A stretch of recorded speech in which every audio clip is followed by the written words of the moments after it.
Hello viewers, আজকে আমরা রান্না করব ভিন্ন স্বাদের মুরগির মাংস। সো প্রথমে কয়েকটি কাঁচামরিচ নিয়ে সেগুলোকে বাটতে হবে, সাথে পেঁয়াজ অ্যাড করে দিতে হবে, সেগুলোকে ভালোভাবে ছেঁচে বাটতে হবে। এরপর কিছু আদা নিয়ে সেই আদাগুলোকে ভালোভাবে ছেঁচে এবং বেটে একসাথে মিক্স করতে হবে। এরপর মুরগির মাংসের মধ্যে পরিমাণ মতো লবণ অ্যাড করতে হবে। এরপর 3-4টা এলাচ, সাদা গোলমরিচ কয়েকটা, কালো গোলমরিচ কয়েকটা, এক টুকরো দারুচিনি, একটা তেজপাতা অ্যাড করতে হবে। এরপর বাটা কাঁচামরিচ, আদা এবং রসুনগুলোকে সেখানে অ্যাড করে ভালোভাবে মিক্স করতে হবে। মিক্স করার আগে পরিমাণ মতো গুঁড়ো দুধ অ্যাড করতে হবে। এর সাথে অল্প ধনিয়ার গুঁড়ো এবং অল্প জিরার গুঁড়ো দিয়ে ভালোভাবে মেখে সেটিকে ম্যারিনেট হওয়ার জন্য কিছুক্ষণ রেখে দিতে হবে।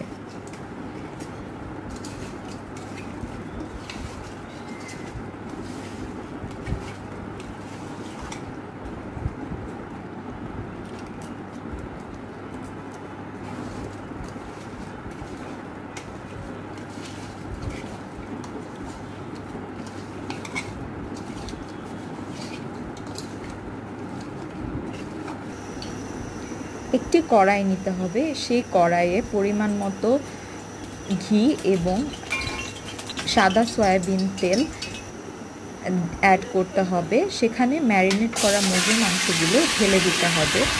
ম্যারিনেট করা মুরগির মাংস তেলে ঢালার পরে সেটিকে ভালোভাবে নাড়াচাড়া করতে হবে যেন তেলের সাথে সেগুলো মিশে যায়, এবং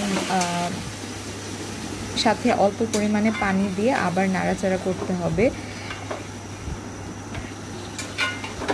এবং কষানোর জন্য সেটিকে রেখে দিতে হবে। ঢাকনা দিয়ে ভালো করে ঢেকে দিয়ে কিছুক্ষণ রেখে ঢাকনাটা সরিয়ে আবার কিছুক্ষণ নাড়াচাড়া করতে হবে।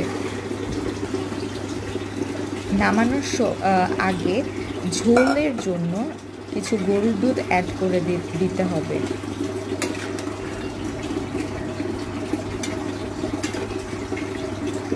ভালো করে নাড়াচাড়া করে সেই ঝোলগুলোকে মুরগির মাংসের সাথে মিশাতে হবে। ঝোলের জন্য সামান্য কিছু পানিও দেওয়া যেতে পারে। এরপরে নামানোর সময় একটু বেরেস্তা এবং